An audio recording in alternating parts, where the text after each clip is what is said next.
मैं लड़की हूँ, मैं एक निम्न मध्यम वर्गीय परिवार से संबंध रखती हूँ। जब मैंने पढ़ना शुरू किया तो कई बार चीज़ें समझ में नहीं आती थी। यही लगता था कि यार ये हमसे कैसे होगा। अचानक एक फ़ोन कॉल आई मेरे फ़ोन पे, मैं फ़ोन उठाई, मैंने कान में लगाया। ये कर पाना सामान्यतः हम जैसे लोगों के बस की बात नहीं होती है। मैं खामोश थी, मैं एक वक्त का इंतज़ार कर रही थी जवाब देने का।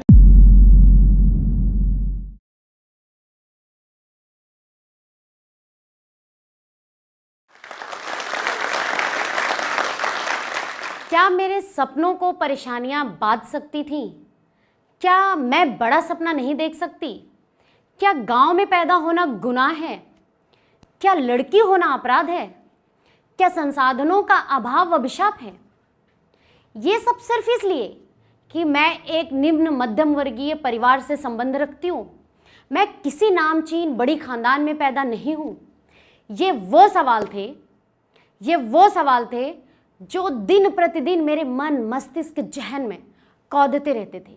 इन्हीं सवालों का जवाब ढूंढना था मुझे। मैं रोशनी यादव, डिप्टी कलेक्टर, सीतापुर, उत्तर प्रदेश। सफ़र आसान नहीं रहा मेरा।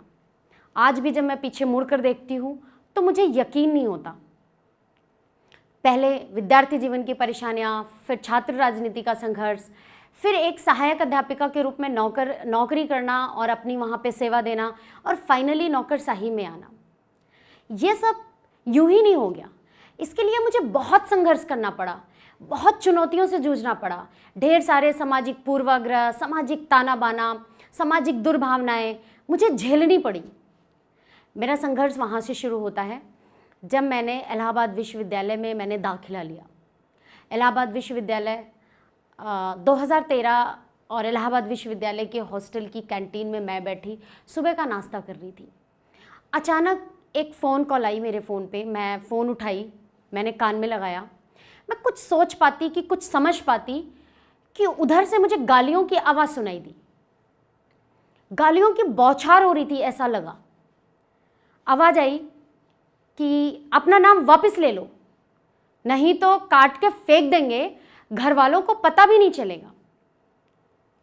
इतना सुनने के बाद मैं डर गई, सहम गई। मुझे समझ में नहीं आया मैं क्या करूं, कैसे करूं, किसको बताऊं। मैं अगर ये बात किसी को उस वक्त बताती तो जवाब पता था। मुझे पता था कि घर वालों का रिएक्शन क्या होगा।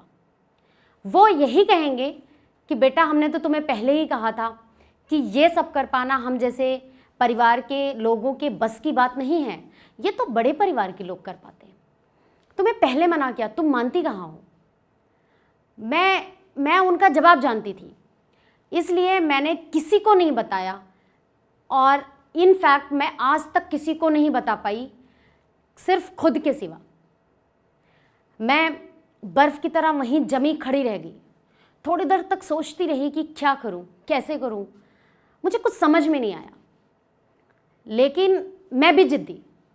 मैंने सोचा कि अब तो ये काम मुझे ज़रूर करना है और किसी भी कीमत पे करना है। मैंने भी ठान लिया। मुझे आदत थी लोगों से टकराने की, दुनिया से जूझने की, क्योंकि मुझ में हिम्मत थी, हौसला था। प्रायः हमारे जैसे परिवार की लड़कियों को एक ही बात समझाई जाती है कि जब इस तरीके की चुनौतियाँ आएँ, जब इस तरीके की चीज़ें आएँ, जब चुनौतियों की दीवार मंजिलें काफ़ी ऊंची हो, तो आप अपना रास्ता खुद ब खुद बदल लो। मेरे पास दो ऑप्शन था, या मैं अपना रास्ता बदल लेती या मैं दुनिया से टकराती, दुनिया से लोहा लेती। लेकिन मैंने ठाना कि मुझे लोहा लेना है अब, और किसी भी तरह से लेना है। इसी के साथ एक चीज़ मेरे दिमाग में आती कि क्या लड़कों को भी ये सब सुनना पड़ता है, क्या लड़कों को भी ये सब सहना पड़ता है, ये सब मेरे साथ क्यों हो रहा है। सिर्फ इसलिए हो रहा है कि मैं एक लड़की हूँ। जब ये सवाल मैंने खुद से किया तो मुझे समझ में आया कि यस, मैं लड़की हूँ, मैं एक निम्न मध्यम वर्गीय परिवार से संबंध रखती हूँ। ये सब सिर्फ मेरे साथ इसलिए हो रहा है। मैं चुनाव लड़ी। मैं चुनाव अकेले नहीं लड़ रही थी, सवाल आधी आबादी के प्रतिनिधित्व का था। जब से हमारा छात्र संघ बना था, कोई भी महिला प्रत्याशी अध्यक्ष का चुनाव लड़ी ही नहीं थी। ये सवाल मेरे दिमाग में आता था कि आखिर ऐसा क्यों है, कोई लड़की क्यों नहीं आती। तो पता चला कि छात्र राजनीति में जो धनबल बाहुबल का बेशुमार इस्तेमाल होता है, हमारे जैसे परिवार के लोग, हमारे जैसे परिवार के बच्चे बच्चियां क्या इतना खर्च कर सकते थे? कतई नहीं, होता कहाँ है। मेरे पास सिर्फ और सिर्फ एक चीज़ थी, वो मेरा इरादा और मेरा हौसला। और इसी हौसले और इरादे के दम पे मुझे छात्र संघ अध्यक्ष का चुनाव लड़ना था। लेकिन मेरे पास हौसला था, मैं लड़ गई। चुनाव में लड़ी, बहुत अच्छे से लड़ी। लोगों ने कहा पागल हो गई है, और मैंने पोस्टर छपवा लिए। लोगों ने कहा लड़की है, राजनीति करेगी। मैंने धूमधाम से प्रचार करना शुरू कर दिया। चुनाव संपन्न हुआ, चुनाव का रिजल्ट आया। अनफॉर्चुनेटली मैं चुनाव लॉस कर गई, मैं चुनाव हार गई थी। इसके बाद लोगों के कई सारे सवाल, कई सारे ताने मुझे सुनने को मिले। मैं खामोश थी, मैं एक वक्त का इंतज़ार कर रही थी जवाब देने का। सारे सवालों का मेरे पास सिर्फ और सिर्फ एक ही जवाब था, मत देख मुझे हिकारत की नज़र से, मत देख मुझे हिकारत की नज़र से, ये सियासत नहीं मेरे अस्तित्व की लड़ाई। ये लड़ाई मेरे अस्तित्व की थी, एक आधी आबादी के अस्तित्व की थी जो मैं अकेले लड़ रही थी। लेकिन इसी समय, इसी दौरान मेरी प्राथमिकताएं मुझसे कुछ और कह रही थी, क्योंकि मैं घर की बड़ी बेटी थी। मेरे सामने दो चीज़ें थी, दो प्रेरणाएं में मुझे एक साथ काम कर रही थी। एक तो मेरे मम्मी पापा का संघर्ष, और दूसरा मैं जिस ग्रामीण समाज से आती हूँ, जिस पृष्ठभूमि से आती हूँ, वहाँ के लोगों का मुझसे जो उम्मीदें थी, जो आकांक्षाएं थी, मैं उसे कैसे ख़त्म कर सकती थी। मेरे पिताजी दिन भर मेडिकल की शॉप चलाते, और रात में जब वो घर वापस आते तो सामान्यतः मम्मी का फ़ोन आता। हम पूछते कि मम्मी पापा कैसे हैं, तो मम्मी कहती कि हाँ ठीक है, खेत में सिंचाई करने जा रहे हैं। मुझे समझ में नहीं आता कि पापा दिन भर मेडिकल स्टोर चलाते हैं, रात में खेत की सिंचाई करते हैं, ये सब वो क्यों कर रहे थे? सिर्फ इसलिए कर रहे थे कि हमारे छोटे भाई बहनों की ज़रूरतों को वो पूरा कर सके। मन में कई बार आता, बुरा लगता कि पापा ये सब ना करते तो क्या हो जाता, वो हमारे लिए कर रहे हैं और हम क्या कर रहे हैं, ये सवाल दिमाग में आता। और यही मेरे ज़िंदगी की सबसे बड़ी प्रेरणा थी, मेरे माँ बाप का संघर्ष, उनका स्ट्रगल। आज मैं वहाँ से निकल के बहुत दूर खड़ी हूँ, लेकिन फिर भी जब ये चीज़ें याद आती हैं तो मेरे अंदर एक एनर्जी आ जाती है, कुछ उत्साह आ जाता है। कहाँ से आता है मुझे नहीं समझ में आता, लेकिन आ जाता है। पापा ने खुद को जला के हमें बनाया, मम्मी ने खुद को तपा के हमें संवारा। दूसरी प्रेरणा मेरे साथ काम कर रही थी, मैं जिस पृष्ठभूमि से थी वहाँ के लोगों की। कुछ लोग ऐसे थे मेरी ज़िंदगी में जिनकी मुझसे बहुत उम्मीदें थी, बड़ी अपेक्षाएं थी। उन्हें लगता था रोशनी कुछ तो अच्छा करेगी, बढ़िया करेगी। मुझे उनके लिए कुछ करना था। मुझे उनके लिए नहीं करना था जो पता नहीं क्या सोचते हैं, मुझे उनके लिए करना था जिनकी मुझसे उम्मीदें थी। ये दो चीज़ें थी जो मेरी ज़िंदगी की सबसे बड़ी प्रेरणा बनी, और फाइनली मैं अपनी प्राथमिकता को निर्धारित करने में सफल रही। मैंने फैसला किया मुझे पढ़ाई करना है, सिविल सर्विसेज देना है। क्या मैं सिविल सर्विसेज आसानी से पास कर सकती थी? क्या सिविल सर्विसेज उतना आसान है जितना मैं समझ रही थी? जी नहीं।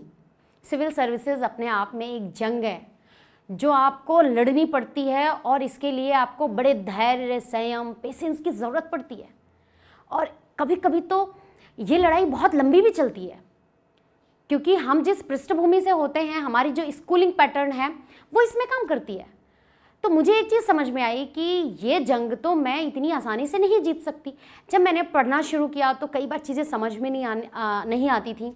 यही लगता था कि यार ये हमसे कैसे होगा। फिर मैंने सोचा कि पहले मैं एक छोटा गोल बनाऊं, पहले मैं एक सरकारी नौकरी पा जाऊं, फिर मैं सिविल सर्विसेज दूं। वो छोटा गोल मैंने बनाया और मैंने इलाहाबाद डाइट से टीचिंग का प्रशिक्षण लेना शुरू किया। इसी दौरान इसी के साथ साथ मैंने सिविल सर्विसेज की तैयारी भी शुरू की। ये दोनों दो चीज़ें थी, लेकिन मैंने उनको एक साथ मिलाने की कोशिश की। सिविल सहायक अध्यापिका के तौर पे जब मुझे सिद्धार्थनगर में नौकरी मिली तो मेरे लिए एक चुनौती खड़ी हुई कि एक तो नौकरी करना और दूसरे सिविल सर्विसेज देना, ये दोनों दो चीज़ें हैं। मैंने उसमें सामंजस्य बनाया। मैं सुबह सो के उठती, 3 से 4 घंटे पढ़ाई करती, किसी एक टॉपिक को कंप्लीट करती, वापस स्कूल जाती, स्कूल में बच्चों को पढ़ाती, फिर वापस मैं घर आती, 1-2 टॉपिक अगेन कंप्लीट करती। इस तरीके से धीरे धीरे मेरी तैयारी चलनी शुरू हो गई, फ्लो पे आ गई और मुझे टॉपिक्स, चीज़ें अब समझ में आने लगी।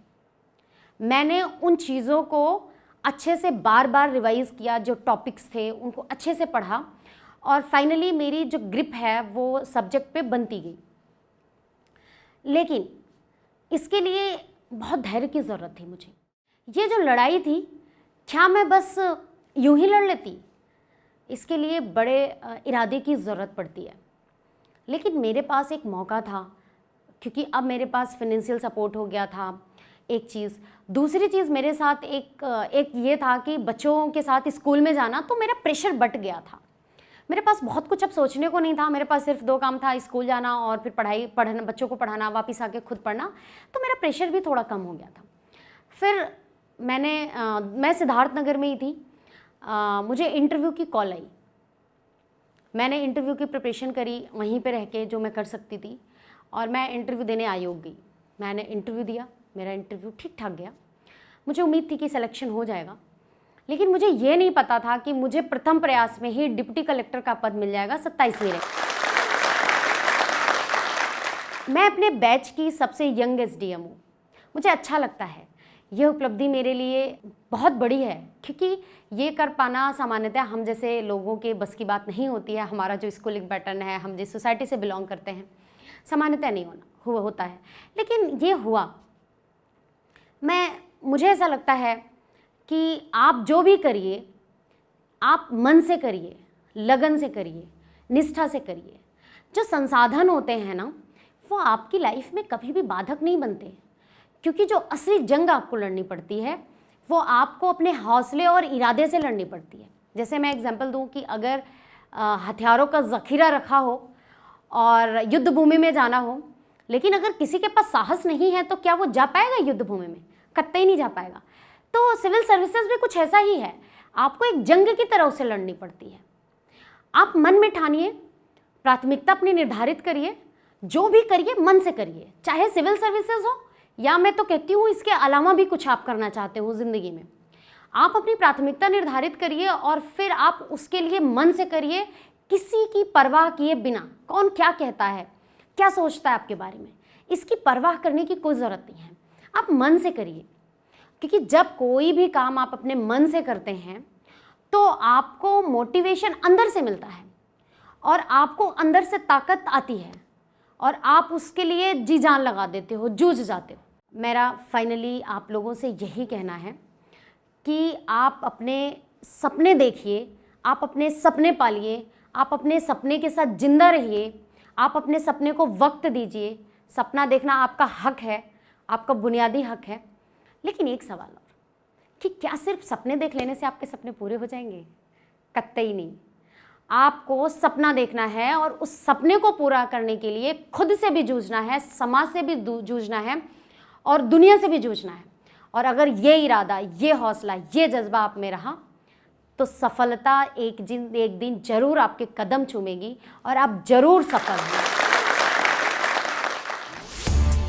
इस वीडियो के बारे में अपनी राय नीचे कमेंट सेक्शन में हमें बताएं और अपने दोस्तों के साथ ये वीडियो शेयर करना ना भूलें।